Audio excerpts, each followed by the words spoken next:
नमस्कार, मैं रिया और आप देख रहे हैं डॉक्टर साहिब। आज हमारे साथ बिहार के जाने माने डॉक्टर हिमांशु रॉय मौजूद है। डॉक्टर साहिब बिहार के जाने माने आईवीएफ स्पेशलिस्ट है, साथ ही गायनेकोलॉजिस्ट है। तो डॉक्टर साहब, बहुत बहुत स्वागत है आपका हमारे चैनल में।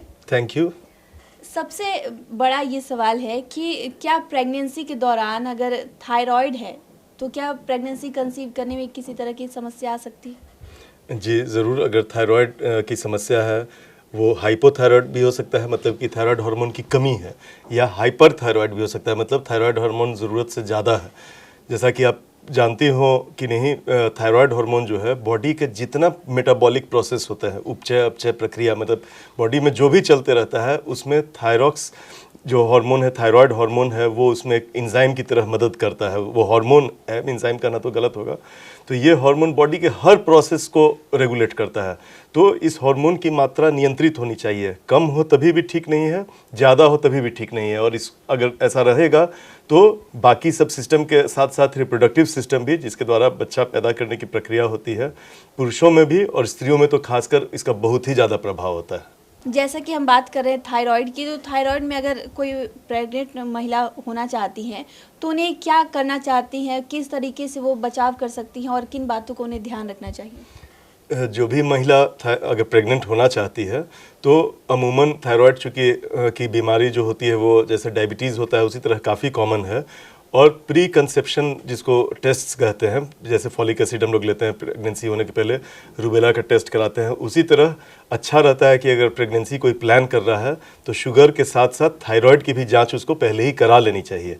और अगर थायराइड का लेवल ठीक नहीं हो तो प्रेगनेंसी के लिए ट्राई नहीं करना चाहिए, बिकॉज प्रेगनेंसी ठहरने में भी दिक्कत हो सकती है, अबॉर्शन का भी डर रहता है, और बच्चे में मानसिक उसका विकास जो होता है वो ठीक नहीं हो सकता है। इसीलिए ये बहुत ज़रूरी है कि जो महिलाएं जिनका जांच नहीं हुआ है वो भी, और जो ऑलरेडी थायराइड की किसी भी तरह की दवा खा रही हो, हाइपर थायराइड हो या हाइपोथायराइड हो, मैंने थायराइड बाहर से ले रही हूँ, और अगर थायराइड हार्मोन ज़्यादा है तो न्यूमरकाजोल टाइप की दवाएं होती हैं जो कि उसके लेवल को कम करती हैं।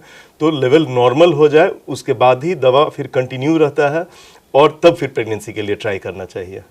अगर प्रेगनेंसी के दौरान अगर थायराइड बढ़ जाए तो फिर क्या कर सकती हैं, और क्या बच्चे को जन्म देने में भी किसी तरह की समस्या आती है? प्रेगनेंसी के दौरान हम लोग फर्स्ट जो एंटीनेटल चेकअप होता है, मतलब कि जब कोई औरत अगर प्रेग्नेंट होती है और वो हम लोग के पास आती है जांच के लिए, तो फर्स्ट विजिट में ही हम लोग उसका शुगर, थायराइड, हीमोग्लोबिन वगैरह टेस्ट करते हैं। तो रूटीनली थायराइड की टेस्ट की जाती है। वे तमाम महिलाएं जिनको पहले से बीमारी है वे भी, और जो इसको नहीं भी बीमारी है उसका भी थायराइड का चेकअप होता है ड्यूरिंग प्रेगनेंसी फर्स्ट विजिट में। और अगर नॉर्मल रहता है तब बहुत चिंता करने की ज़रूरत नहीं है, तब दोबारा उनको टेस्ट भी कराने का रिकमेंडेशन नहीं है। लेकिन जिनमें थायराइड की गड़बड़ी निकलती है उनका तुरंत हम लोग थायराइड की दवा स्टार्ट कर देते हैं, और 1 महीने के बाद फिर देखते हैं। तो जिसको भी थायराइड की गड़बड़ी है उनको हर महीने थायराइड का अपना चेकअप कराना चाहिए, और दवाएं ऐसी लेनी चाहिए थायराइड की, बाकी जो प्रेगनेंसी की दवाएं हैं उसके अलावा, कि थायराइड का लेवल बिल्कुल नॉर्मल रेंज में रहे, बॉर्डर लाइन पे भी नहीं रहे। थायराइड में कैसे समझे कोई महिला कि अगर वो प्रेगनेंसी कंसीव करना चाहती है और थायराइड बढ़ा हुआ है, तो क्या लक्षण दिखाई देते हैं किसी तरह के कि अगर समझे कि थायराइड बढ़ा हुआ है, इससे समस्याएं आ सकती हैं? देखिए, थायराइड जो है ये अपने आप में पूरा एक अलग समझिए कि विज्ञान है। जैसे डायबिटीज़ है, कार्डियोलॉजी है, तो थायराइड की भी बीमारी जो है वो अपने आप में एक बहुत बड़ा वह विज्ञान है।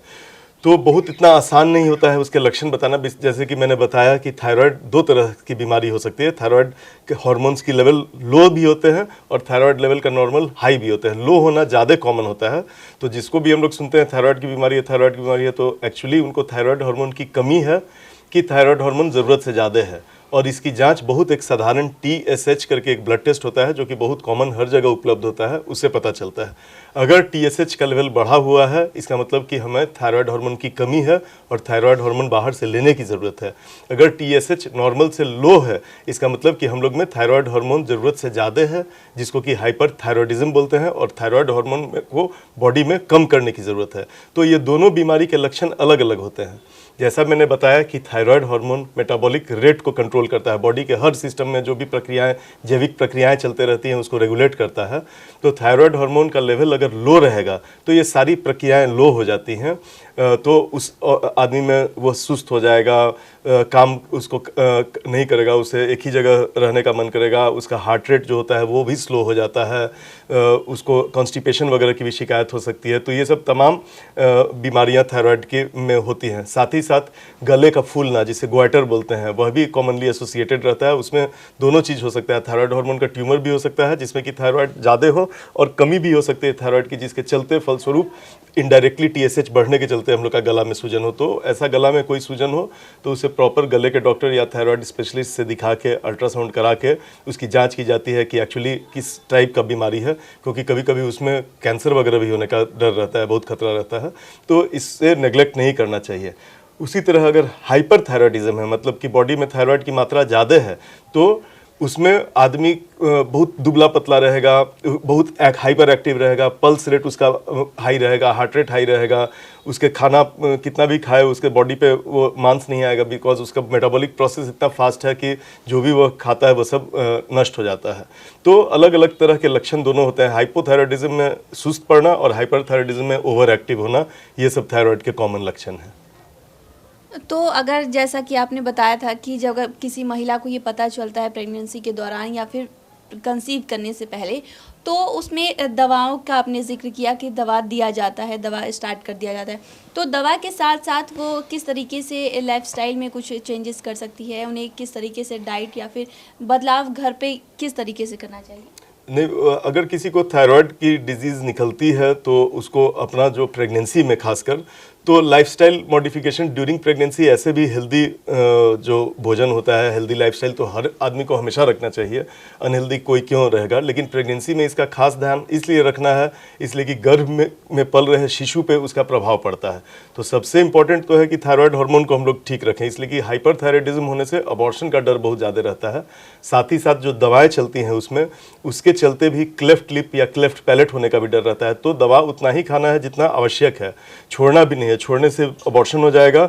और ज़्यादा अगर उपयोग हो दवा का तो क्लेफ्ट माने जो तालू होता है वो फटा हुआ हो सकता है, ओठ फटे हुए हो सकते हैं, ये भी थायराइड की जो दवाएं होती हैं हाइपरथायराइडिज्म की उसके चलते हो सकता है। तो इसका ध्यान रखना चाहिए।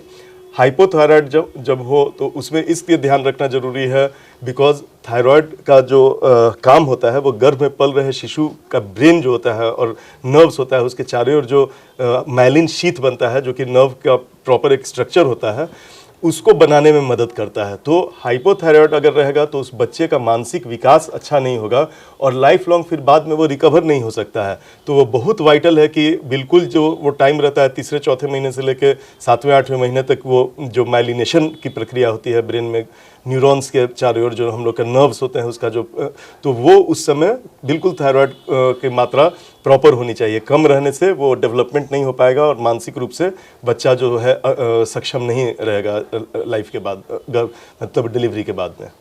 तो शुक्रिया डॉक्टर साहब, जो आपने थायराइड के बारे में हमारे साथ जानकारी साझा की उसके लिए बहुत बहुत शुक्रिया। धन्यवाद। तो आप डॉक्टर हिमांशु रॉय को सुनाए थे जिन्होंने इतनी सारी जानकारी हमारे साथ साझा की है। अगर कोई महिला थायराइड के साथ प्रेगनेंसी कंसीव करना चाहती है तो उन्हें क्या क्या समस्याएं होती है, साथ ही वो किस तरीके से बचाव कर सकती हैं। तो इस विषय में आपकी क्या राय है हमें कमेंट कर जरूर बताएं। चैनल को सब्सक्राइब करें, फेसबुक पेज को लाइक करें। वीडियो देखने के लिए आपका शुक्रिया।